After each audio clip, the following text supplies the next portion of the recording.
पावसाळ्याच्या आधी धोकादायक स्थितीत असलेले जे वृक्ष असतील, त्यांच्या फांद्या असतील, त्याच्यावर आपण कारवाई म्हणून आपण 15 मे पासून दरवर्षी आपण वृक्षांची छाटणी करतो. फांद्या धोकादायक फांद्या असतो, परंतु यावेळेला माननीय आयुक्त महोदयांनी ती कार्यवाही लवकर करावी, जेणेकरून पावसाच्या आधी कुठल्याही पद्धतीचं वृक्ष छाटणीचं एखादं काही राहू नये आणि त्यात पावसाळ्यामध्ये धोका निर्माण होऊ नये.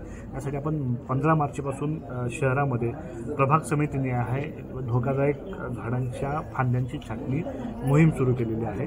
त्यासाठी आपण जे काही सार्वजनिक ठिकाणं असतील, उद्यान असतील, पदपथ असतील, बसस्टॉप्स असतील, या सर्व ठिकाणी जे काही धोकादायक स्थितीत असलेल्या झाडांच्या फांद्या असतील ते आपण छाटणीचं मोहीम सुरू केलेली आहे. साधारणपणे शहरामध्ये 6367 झाडांचं आपण सर्वेक्षण केलं आहे, प्रभाग समितीने आहे, आणि त्या झाडांचं आपण आत्ता छाटणीला सुरुवात करतो आहे. कुठलीही सावली नष्ट होणार नाही याची काळजी घेऊन, आता उन्हाळा कडक उन्हाळा याची जाणीव आम्हालाही आहे, परंतु हे करत असताना आपण त्या झाडाची सावली नष्ट होणार नाही. केवळ ज्या धोकादायक स्थितीत असलेल्या ज्या फांद्या आहेत त्या फांद्यामुळे कुठल्याही परिस्थितीमध्ये सावलीला बाधा येणार नाही अशाच पद्धतीचं ट्रिमिंगचं नियोजन आपण केलेलं आहे.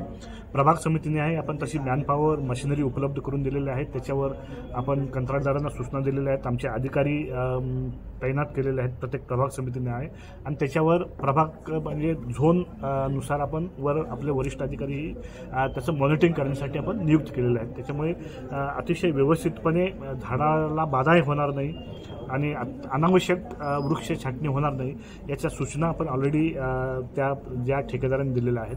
नियोजनबद्ध पद्धतीने आपण पावसाळ्याच्या पूर्वी जास्तीत जास्त धोकादायक ज्या फांद्या आहेत त्याचं छाटणी करणार आहोत, जेणेकरून पावसाळ्यामध्ये कुठलीही दुर्घटना होऊ नये.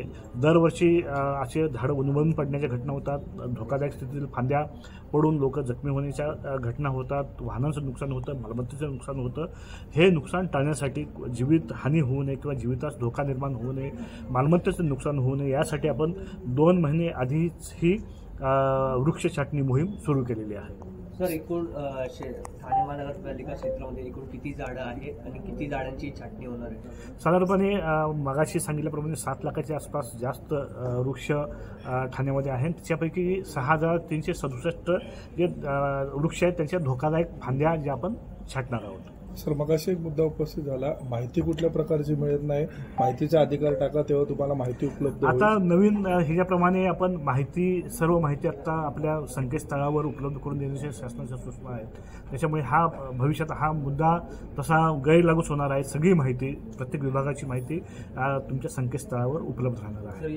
किती रुपयांचा निधी? साधारणपणे 1 ते 1.5 कोटीचा निधी यासाठी आपण वापरतोय, परंतु त्या निधीपेक्षा जी काही नुकसान पावसाळ्यामध्ये होतं ते अतिशय महत्त्वाचं आहे. म्हणजे लोकांना कुठल्याही पद्धती इजा होऊ नये, त्यांच्या मालमत्तेचं नुकसान होऊ नये आणि लोकांचा खोळंबा होऊ नये, ह्या सगळ्या गोष्टी अतिशय महत्त्वाच्या आहेत. साधारण 1.5 कोटीच्या आसपास आपण खर्च 9 प्रभाग समित्यांसाठी आपण खर्च करतोय. आपण ती उपाययोजना केलेली आहे व्यवस्थित. आपण तिथल्या आपण यावेळेला म्हणजे आपण नागरिकांनाही याच्यामध्ये आपण सहभागी करून घेतो. त्याचबरोबर आमचे सन्माननीय लोकप्रतिनिधी असतील त्यांनाही आपण तशा पद्धतीचा पत्रव्यवहार केलेला आहे की त्यांच्याकडूनही काही सूचना आम्हाला मिळतात, किंवा त्यांच्याकडून जास्त प्रमाणात सूचना आपण ते का प्रभाग समिती फिरत असतात, तर त्यांच्या सूचनांचाही आपण यावेळेला आपण हे केलं आदर केलेला आहे आणि त्यानुसार सुद्धा कारवाई होणार आहे. आणि आपण पोलीस आणि ह्या ज्याशी कोऑर्डिनेट करून हे वृक्ष छाटणी करणार आहोत.